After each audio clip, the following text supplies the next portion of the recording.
Just start with some team news, some updates on Sander Berg and Reiss Nelson. Reiss Nelson and Kenny Tete, they are going to be out of the game. As you know, Kenny is going to be longer until end of March, probably the first weeks of April.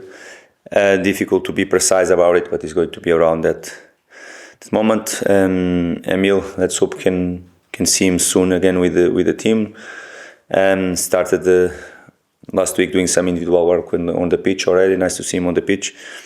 Let's see when he's going to be back in contention with the team, and to see how he's going after to grow in his physical condition as well. But two different situations. About all the others, they are going to be available for the game. So Sander will be available. Yeah.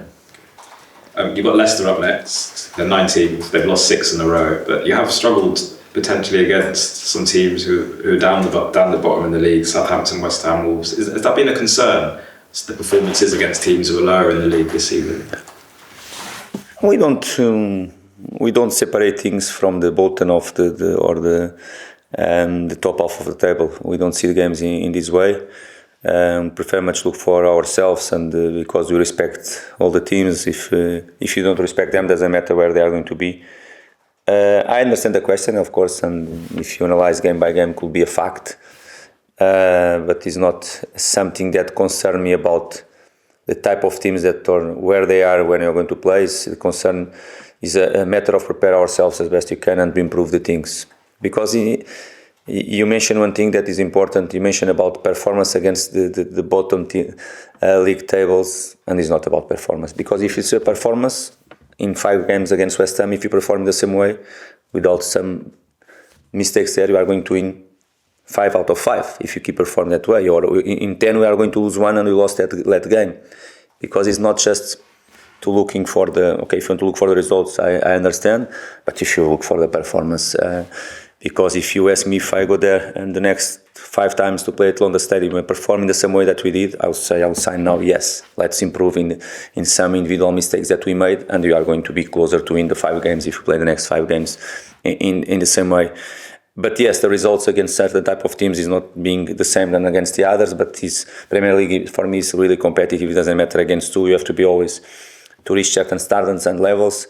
Performance-wise, we have reaching some levels. We need consistent in terms of individual mistakes that is costing us really the number of points that probably will make us to be in completely different position.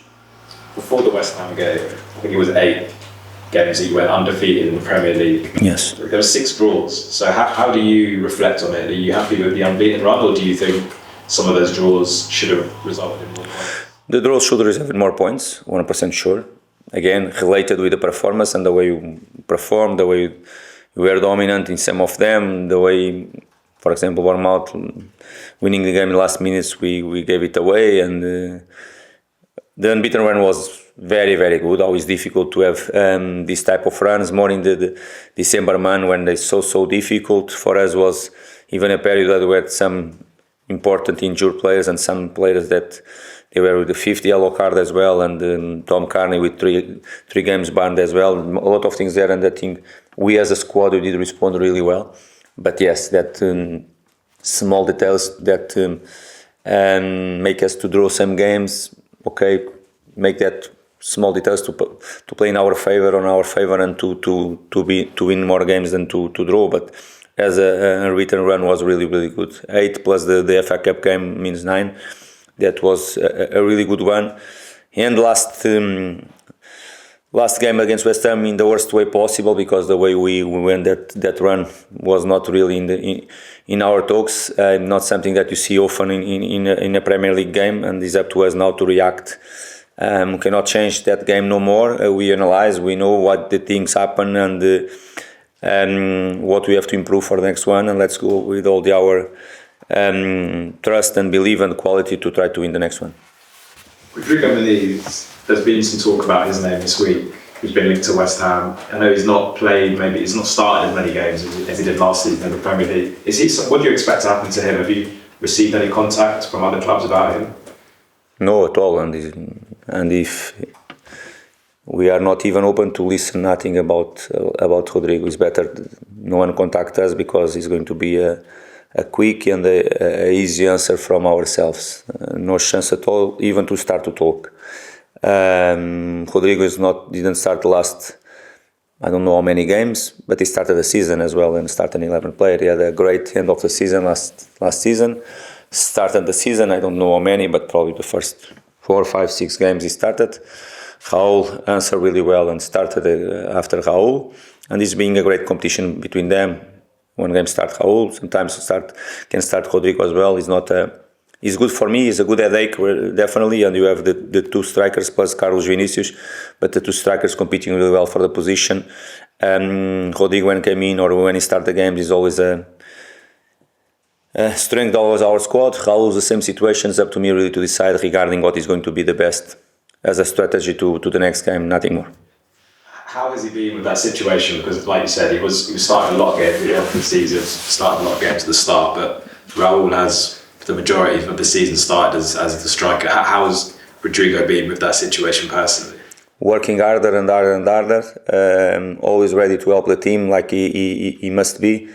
Team player, about starting or not is up to the manager, it's not for him. He just has to do his job well like he is doing, and after it's up to me to decide. He's completely in a good vibe. He wants to play like all the others. They wanted to play as well, but he's completely involved in everything in this football club. He knows how we like him, how we did trust on him in probably not so good moments of his career so far. Now he's in a happy place. He's in one football club where the fans, they love him. They have a massive respect for him, and I know really well Rodrigo. I was the main one to be responsible for him to be in our football club.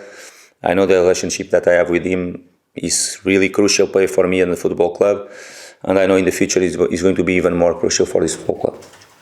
I know you won't talk about other team players. No, definitely. But when other teams talk about your players, how does that make you feel? Because this week the Palmeiras president did name Andreas Pereira. They came out and spoke about him personally. So I know you won't do it, but how does it make you feel when other teams do it? I don't know. I don't do any comments on it. For me, I didn't know that. I didn't know even imagine what is really my focus is about myself, the football club, what I can control. I didn't know that if the president spoke or not about him, and I will not make any comments. Yeah, that's the reason I mentioned it. It's because the president did come out and say that. I will not make any comments. Not many comments. Thank you. Well, very nice to see you. Fulham are 6 points better off at this stage than they were in the Premier League at this point last year. So you've improved. Does that improvement come with more expectation and more pressure? And if so, how are you finding that as a squad? No, of course. Before we started last game in the pre-match briefing or interview with you, and when I first arrived at the stadium, one of the questions that your colleague put for myself was that is being the best start ever in Premier League for the Fulham Football Club until that moment. And I think answer to you how good you have been doing, how good this team is being playing, and how it's being achieving results as well. You know what is being our restore so far in the football club, losing key players, adding others, rebuilding every single time. And this is what we are going to do again. Of course, if you ask me what is my mood after the last game, of course, wasn't the best as you expect. The game against Ipswich was the same, but this is Premier League, and I know really well what level you should be to win football games. I know really well that when you are the best team on the pitch, normally you should have taken points from the games. We know why you didn't, because we were clear the best team on the pitch last game against West Ham. But this is Premier League, is football, and if you are not at your best, you are going to be punished by that. And we were punished by our own mistakes. About the pressure, for me, is much more as a privilege. Zero pressure. The pressure this football club had in the last 6-7 years, when it was going up and down every single time, and was really difficult to enjoy this type of embrace this type of challenge. Right now, zero pressure in the football club. We get the club in a position that we just have to look forward. We just have to improve. And yes, pressure exists because I'm the first one to put on myself, on my staff, and the players if they don't feel from outside, they are going to feel from me for sure, because I want always to move forward and to improve. I know you said after the West Ham game that performance-wise you should maybe be in a better position this season, or maybe a better position after the last few games. But does that also give you reasons to be optimistic? Because, you know, for a manager, I know results comes first, but performance probably comes second. So. No, what I know and my experience, and I think we all share the same situation. As you said, results, they speak louder always, and is always the first thing that you look at, and the results are facts. But I really believe that apart from the three individual moments or 3 moments that we had, because West Ham had 4 attempts in our goal throughout the game playing away from home. If you ask me if I would like to repeat, or I would love to repeat the same type of performance next Saturday, I'm signed straight away, yes, 100% sure. Of course, other things we have to improve. There are moments of the game that you cannot switch off, but answer direct to you, yes, definitely. If you are performing well, if you are being dominant, if you are being most of the times, and not myself speaking, even sometimes the other manager speaking, or even you in your analysis about our game, if you are performing the way we have been performing, probably being dominant in the games, deserve more to win, you are going to be close to win football match, definitely. And this is the step for us to be to connect the performance with the results, because if you are you go for away from home, you had more than 20 attempts, and you have everything more, and you have 2 crossbar balls, everything there, and after, because we switch off some moments and we gave the opposition what they didn't do nothing to achieve. Okay, with massive respect with West Ham, and of course they won, and we have to congratulate them, of course. Of course, we have to keep going. We have to keep going and to keep trusting in our process, in what we are doing, and of course to improve the things that they were not so at the best level in the last few games. Switching off with the term you used a couple of times just then. What do the individual mistakes come down to, do you think? Is it a bit of bad luck, or is it concentration? And I guess as a team, how do you rectify it? It's not a bad luck. It's a bad luck. Sometimes it's the opposition side. They shot and there's a deflection or something like that, and things like this one, or sometimes you can call it a bad luck. I will not say to you that the last 3-4 games from ourselves, some goals that we consider they were a bad luck. No. And this is, I don't like to hide myself. I'm always honest with you, like I'm with my players, and this is the best way for us to improve, is to look for the picture like it is really. Don't try to find excuses there. Is what it is. If you did something well, okay, let's keep doing. If you don't do something well, let's keep working hard to improve and don't repeat the things. I don't look as a bad luck at all.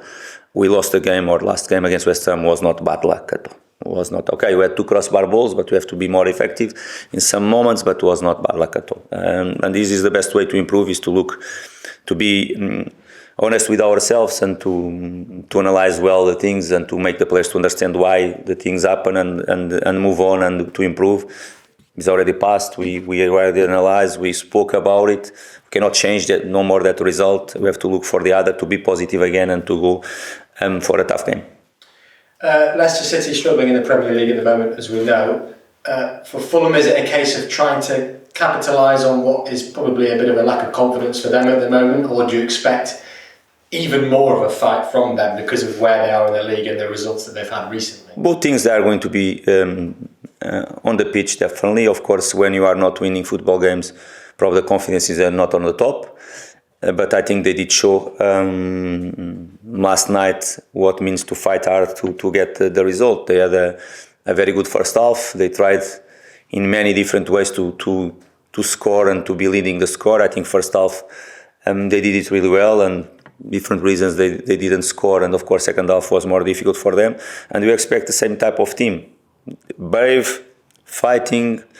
I think the best example about fighting is the striker that they have at the age that he is right now, and he's the first one to fight for all the balls, to chase all the balls, and to be ready to be a threat every single moment of the game, to press you every single moment of the game, to show the energy that is being shown.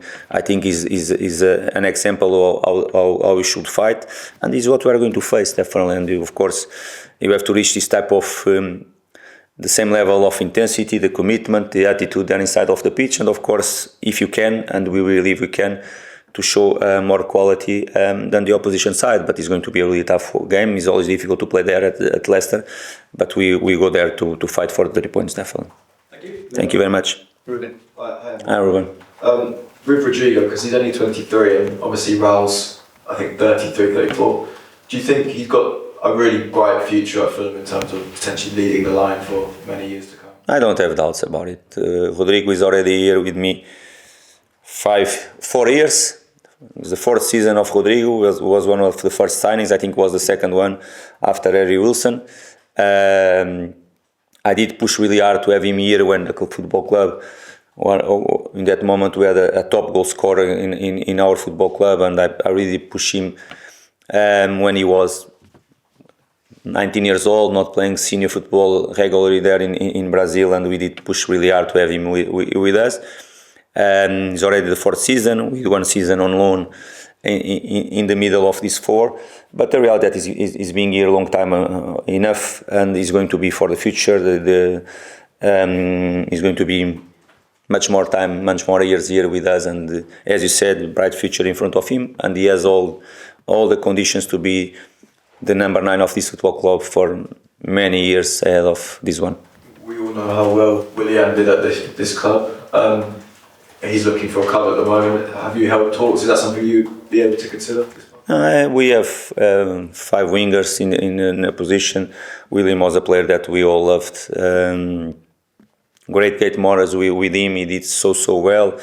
He did help us. We helped him really in a hard moment of his career, and the moment that he was really down, and he was so nice to make this story with him. Okay, to be part of the last few seasons of his career, to make him to reach again certain level, and to see him again with a smile on his face, and for me was important as well, because it's part of my job to make the players to go for a certain level again. And William, he was a case really that the 3-4 years before he was not at the level that he should, and was a great memories in 2 seasons with him. He did help the team helped him to enjoy, and but right now we have different players, and it's a position that we have 4 or 5 players already, and enough wingers in our football club, and we have to move with the players that we have.